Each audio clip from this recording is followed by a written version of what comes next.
Hola, mi nombre es Fabiola Grau, soy psicóloga especializada en mindfulness y psicología positiva. Colaboro con la FAMPA desde el año 2016 y este año os traigo dos propuestas formativas. La primera propuesta es un taller de introducción a mindfulness, un taller práctico en el que conoceremos el concepto de mindfulness de forma vivencial, de forma experiencial.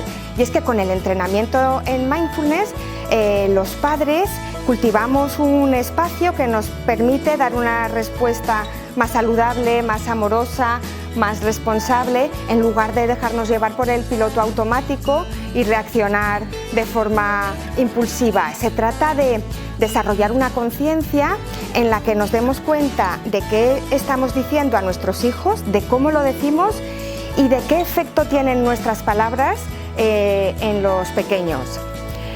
Y por otra parte, pues también desarrollamos la aceptación hacia nuestros hijos tal y como son, sin tratar de cambiarles. Os invito a venir al taller.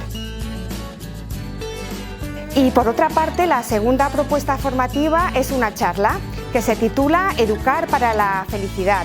En esta charla, desde el marco teórico de la psicología positiva, que tiene su fundamento en la ciencia, pues conoceremos cómo podemos aumentar nuestro bienestar psicológico, y nosotros, que somos los padres, el referente a imitar, pues desde nosotros que se expanda hacia los pequeños, creando una atmósfera de cariño, de implicación emocional, de apoyo en casa. Así que nada, os invito a venir a asistir, a escuchar, a ver si podemos conectar en las charlas y espero que sean de vuestro agrado. ¡Chao!